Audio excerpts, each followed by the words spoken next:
I am here today with Colonel Karen Gigi Rancher, and we are celebrating the 100th Centennial anniversary of JCL, Junior League of Charlotte. Good afternoon. Good afternoon.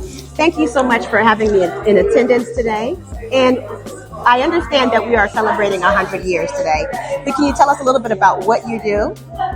First of all, thank you for joining us today. The Junior League of Charlotte, which was founded 100 years ago, started with sponsoring a baby home where ladies came in and they volunteered and gave hours and energy to support babies, our youngest citizens of Charlotte. And since that time, the Junior League has sponsored nonprofits across the community to address affordable housing, physical and mental health for children, sponsoring families.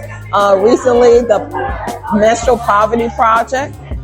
We have embraced Charlotte over the course of a century to make a positive impact. It's a nonpartisan organization where we're here to support children and families and train the future leaders, the women of our community.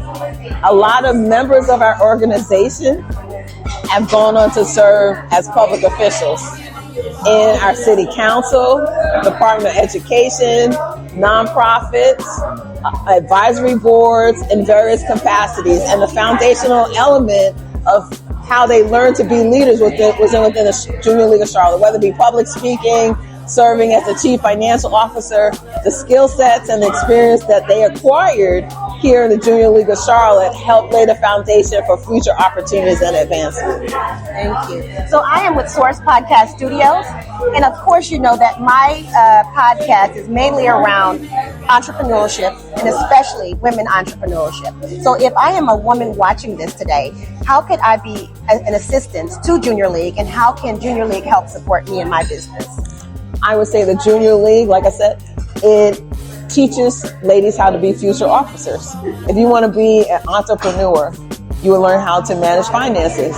You can join the finance committee, serve as a chief financial officer, and use those skill sets to apply it to, I want to say, create your own business and become an entrepreneur. In fact, there are members of the Junior League of Charlotte that have become entrepreneurs based on what they've learned. It's empowered them to go on and do bigger and greater things. So the reason why I wanted to talk with you today is because of your vast background in both entrepreneurship and government. You have an amazing background, and I want you to just tell me a little bit about that. I'm humbled and honored. I am not a public official. As far as at this point, being involved in government as a retired colonel, I understand budget, policies, regulation, and adhering to a standard. You said that very quickly. Now you are a retired colonel with 31 years of service. Absolutely. So you think that serving in the Army, we have standards, we have regulations, we have policies. And with that knowledge, I transitioned to the financial sector. But at the end of the day, what you learn to comply in how organizations run, you can apply that construct to a nonprofit, to a corporate organization, to entrepreneurship, or even serving as a board member. You could apply those principles across the board. In terms of my experience in government, Junior League of Charlotte presented me with the opportunity to learn about government within my new home. I'm a transplant, originally a New Yorker, retired after the Pentagon in Virginia, but came to Charlotte as a result of the pandemic. And I love my new home, the Queen City. Thank you. And what is your role with the Junior League of Charlotte? I am the chair of the Public Policy and Advocacy Committee. And recently, with the new administration or program year, I will be serving as the Education and Training Council Chair on the management team of the Junior League of Charlotte. Thank you so much for your time. Thank you for the opportunity.